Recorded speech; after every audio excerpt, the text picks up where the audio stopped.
Chapter 9. The deep, warm, brazen voice of the Joseph bell tolled across the tranquil meadows, its echoes fading in the leafy depths of Mossflower Wood. It was 11 o'clock on the night of the full moon. Inside Cavern Hole, the candles burned bright. Most of the woodland defenders and Redwall mice had retired to their beds. Those who preferred to stay awake were gathered by invitation of Matthias and Methuselah to a party supper. All who attended wished them well on their quest. Abbot Mortimer took the floor. My friends, Redwall mice and honored guests, we are gathered here tonight not only to pay tribute, but to add our heartfelt good wishes to Matthias and Brother Methuselah. May they have success and fortune in their venture this night, and may our abbey soon be enhanced by the restoration of the sword that belonged to Martin the warrior. The abbot took his seat among the cries of, "Hear, hear." There was much paw-shaking and fur-patting. Matthias felt deeply honored, but very impatient. The hourglass had to empty twice more before the crucial time he awaited. He stole a sideways glance at his companion. Methuselah could hardly stop his eyelids from drooping. The hard work they had done, combined with the nervous tension, were beginning to tell upon the old gatehouse keeper. Matthias nudged him gently. "Wake up, old one. If you're tired, I'll help you to your room. Constance and I can take the shield up to the threshold. You get a good night's sleep. We'll tell you all about it in the morning." Methuselah came wide awake with indignation. "You'll do nothing of the sort, you young scallywag. I could give you a 10-second start and still beat you to the top of the wall. Do you want to try me?" Constance coughed and spluttered upon a candied chestnut. She roared with laughter. I wouldn't attempt it if I were you, Matthias. He's liable to beat you hollow in his present mood. The old mouse, seeing the humor of the situation, began to chuckle. "And don't you think I couldn't, you great stripy lump? Here, what do you say we put this young mouse up in the dormitory? It's way past his bedtime. You and I could go to the threshold together." Constance and Methuselah collapsed against each other, laughing helplessly. It was all Matthias could do to keep a straight face. He pretended to take offense at Methuselah's statement. Why, you old pair of relics, it wouldn't take me 2 ticks to bring you some warm milk and tuck you in your own beds. Then I'd be free to get on with the job myself. The 3 friends laughed until tears streamed down their cheeks. Methuselah held his sides as he spoke between gusts of merriment. "I say, Constance, you old fogey, you'd better come along with us. Matthias is a bit old for this sort of thing." Matthias had fallen off his chair. He waved his paws, pleading for the joking to stop, as he rolled about on the floor, exploding from bouts of giggling to fits of laughter. Basil Staghair tut-tutted severely as he remarked to Ambrose Spike. "Dreadful table manners. Just look at those 3, kicking up a hullabaloo like that. Eating's a serious business. They haven't touched a bite of supper, you know." Aye, so I see, grunted the hedgehog. Here, you don't suppose they'd mind, do you? Not at all, dear fellow," said Basil regally, as he shared the contents of the 3 plates between himself and Ambrose. "Saves it all going to waste, what? It was 15 minutes before 1 o'clock in the morning. 3 figures crossed the Abbey Gardens as the moon broke from behind a drifting cloud bank. The nearby pond was bathed in a silver sheen, parts of the sandstone wall reflecting back a wavery bluish light. Constance and Methuselah carried lanterns. Matthias bore the warrior's shield upon his arm. They ascended the wall steps in single file, acknowledging the murmured good wishes of those on sentry duty. Matthias had decided against trying the shield in its niche before the appointed hour. He felt somehow that they must abide by the rules of the verse, waiting until day's first hour on the night of the full moon. It just had to be so. No use tempting fickle Dame Fortune. Solemnly, the three friends gathered around the carving upon the ramparts. Matthias clutched the shield tightly, waiting for the stroke of one. High above the small world of Redwall, the moon also waited, suspended in velvety space like a pale gold coin. It seemed that the minutes stretched into an eternity in which silence reigned over all. The great Joseph bell boomed out once. It was 1 o'clock, day's first hour. Slowly, reverently, Matthias lowered the shield of Martin down onto the stone circle that had been carved many long years before to receive it. The shield made a mild clinking sound as it was laid to rest in its niche. It fitted perfectly into the stone receptacle. All three creatures stood back a pace to see what might happen. Matthias was the first to cry out. Look! The shield is reflecting the moonlight back into the sky! Moonlight seemed to concentrate upon the highly polished steel dome in its designated position, sending an intense beam of white light back off into the night sky. Methuselah blinked, holding his paw across his eyebrows. He stared into space, trying to follow the path of the reflected moonlight. Truly, it is a most beautiful, wondrous sight, He breathed. Alas, my old eyes are not what they were. All I see is a light shooting off into infinity. Wait, look at the abbey roof, Constance murmured. The beam cuts right across the top gable. I can see the weather vane as clearly as if it were day. Good heavens! Matthias squeaked. You're right! The abbey weather vane! It's the one thing that's caught in the path of the light! The north! The north! Methuselah shouted. It's the weather vane arm that points north. That's where the sword must be!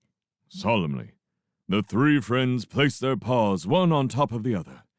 At long last, the mystery was solved. They knew now where the sword of Martin the Warrior had been for countless years. On the arm of a weather vane, pointing north. However, it was three rather disconsolate creatures that sat down to early breakfast after a few hours' fitful sleep. They had encountered a major problem. How to get the sword down? What a pity we haven't got about 30 or 40 extra long ladders that we could tie together to reach the roof, muttered Constance. Oh, do be quiet, Constance, Matthias grumbled. That must be the 10th time you've said that in the last hour. Sorry, only trying to help, she mumbled. Methuselah pushed his porridge aside. There are only two ways that you could help, my friend. One, by keeping silent. Two, by turning yourself into some creature that could climb all the way up to that roof. A bird or a squirrel or something. They sat and stared at Methuselah in amazement. A solution of stunning simplicity had been found.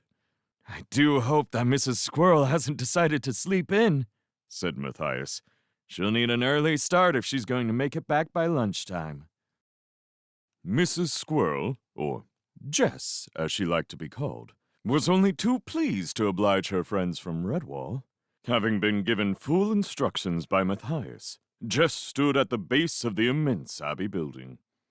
The squirrel performed what looked like an intricate acrobatic dance, followed by several cartwheels at lightning speed.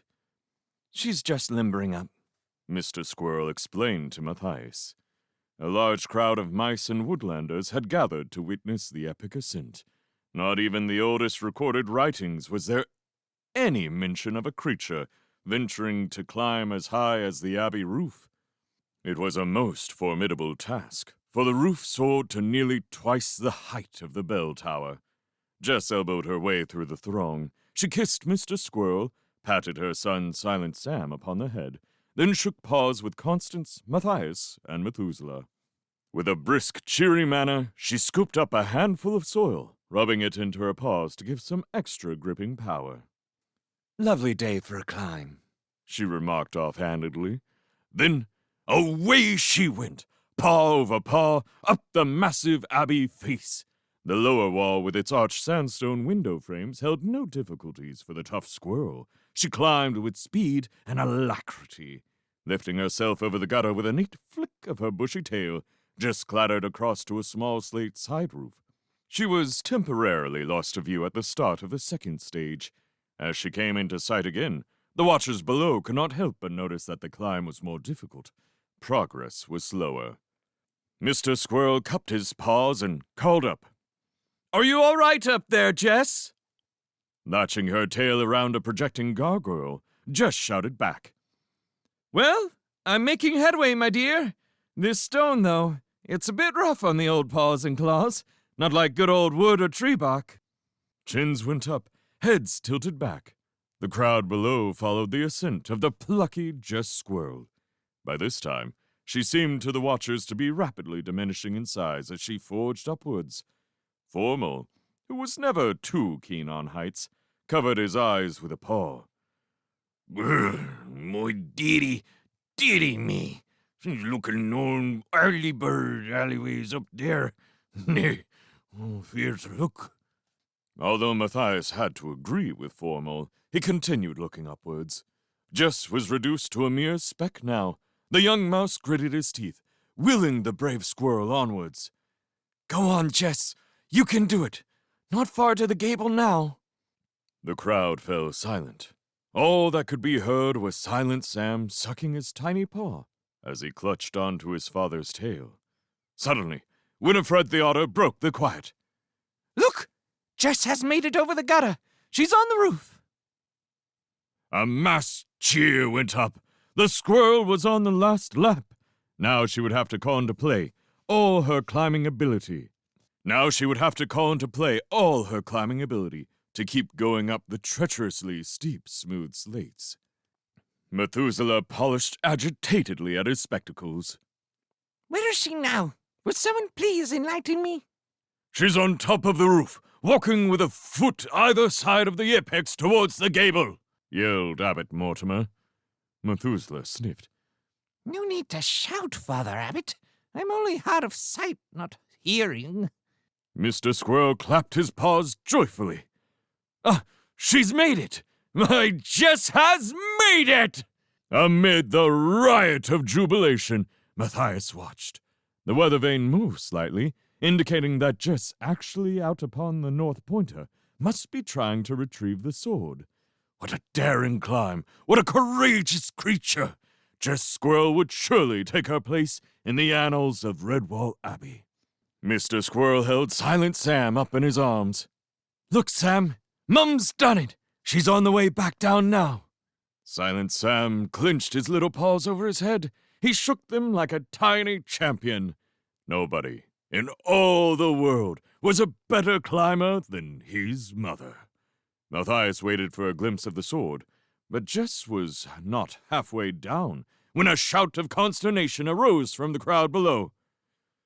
"Look out! She's being attacked by sparrows!" Sure enough, the fierce birds were whirling in close to the intrepid Jess. They tried to peck at her, seeking to dislodge her or distract her enough to make her fall. It was a fearsome, sickening drop she should lose her grip. Matthias took command. He acted swiftly. "Hurry! Get the 6 best field and harvest mouse archers! Those birds have got to be stopped immediately!" The angry sparrows persisted with their savage assault. Jess kept on descending resolutely. She couldn't seem to defend herself.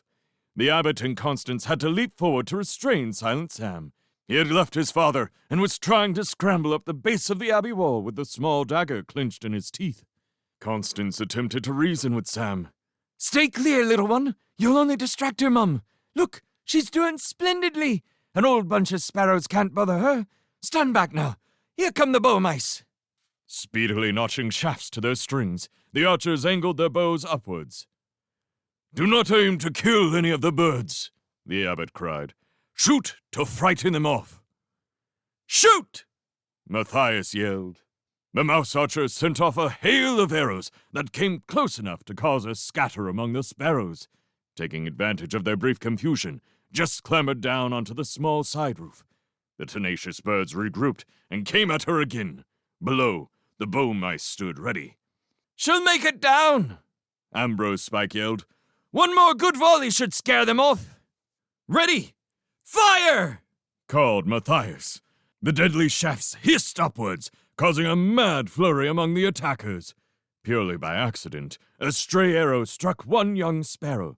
It came tumbling down the slope of the small roof, dropping to earth like a stone, the arrow sticking in its leg just above the knee joint. Cheated of their intended victim, the sparrows flew off, chirping bad-temperedly. Constance snatched up a woven rush washing basket. Holding the small sparrow firmly with her paw, she gripped the arrow in her teeth and yanked it clear from the bird's leg. The badger then upended the basket, imprisoning the maddened sparrow beneath it. Shouts of joy mingled with relief greeted Jess Squirrel as she dropped wearily to the grass. Whew! She gasped. What a wild bunch of savages those sparrows are! I thought they had me once or twice back there. Before the heroic squirrel could be united with her family, Matthias came dashing across. Jess! Where's the sword? He panted. The squirrel shrugged and shook her head. It wasn't there, Matthias. I climbed out along the north pointer and actually saw the shape of the sword in the holder where it was supposed to rest. There were even some loose rusty wires that may have held it in position at one time or another. But there was definitely no sword. I'm sorry, Matthias. I tried my best. Of course you did, Jess, said Matthias, hiding his disappointment. Thank you very much for your valiant efforts. Half an hour later, the crowd had dispersed and gone about their business. Matthias sat with his back against the abbey wall, his mind in a turmoil. All that hard work, solving the clues, burning midnight oil, endangering the lives of his friends. It had all come to nothing. He beat his paws against the stones of the abbey, a tear of frustration gleaming in his eye. Why, Martin? Why? He moaned. The captive sparrow fluttered her wings against the upturned basket. I kill ye! She chattered angrily at Matthias. I kill ye, mouse! Let Ward be free, you dirty one! Matthias peered through the cracks at the insulting prisoner. Oh, shut your beak, you little monster, he muttered. You're in no position to kill anyone. The sparrow's venomous temper increased. King Bull Sparrow, he kill you! Make that quick fast! Matthias laughed mirthlessly. Will he indeed? Well, you tell King Thingamy if you should bump into him again, that you've met Matthias the warrior, and I don't kill that easily, my bad-tempered little friend. This last statement sent the young sparrow off into a veritable dance of rage. Mouse no friend of Warbeak! Kill him! Killed! Matthias tapped the basket with his foot. Listen, Warbeak, if that's your name, you'd better improve your temper, or you'll find yourself without food to eat or any medical attention. So if I were you, I'd sit quietly for a while and think about that. Matthias spun on his heel and marched off, the enemy sparrow's chirp still ringing in his ears. No want of food! No need attention! Warbeak Sparrow all brave! Kill it! Matthias sighed wearily. There was just no talking to some creatures.